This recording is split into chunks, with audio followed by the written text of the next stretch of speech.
لوگوں کا خیال یہ ہے کہ کیا سگریٹ اور نسوار سے روزہ ٹوٹتا ہے کہ نہیں ٹوٹتا۔ آج ہم سگریٹ اور نسوار کے مسائل کے حوالے سے گفتگو کرتے ہیں۔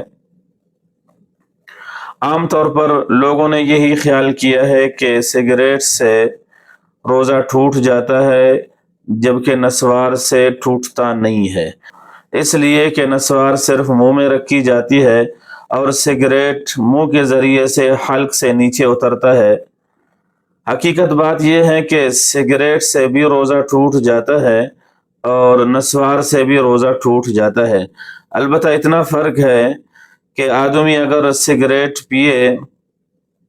صرف سگریٹ پیے تو پھر اس سے روزہ ٹوٹ جاتا ہے، قضا لازم ہے، کفارہ نہیں۔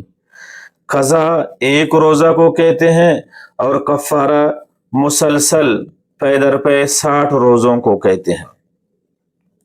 ہاں، اگر کوئی آدمی لذت حاصل کرنے کے لیے اور نفع حاصل کرنے کے لیے روزہ کے دوران سگریٹ پیتا ہے تو اس سے قضا بھی لازم آتا ہے اور کفارہ بھی لازم آتا ہے۔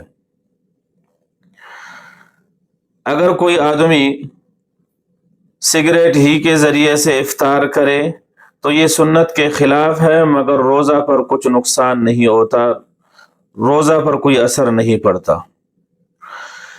نسوار منہ میں رکھنے سے صرف قضا لازم آتا ہے، کفارہ نہیں۔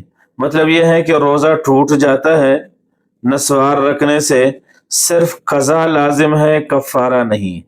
ایک روزہ لازم ہوتا ہے، 60 روزے لازم نہیں ہوتے۔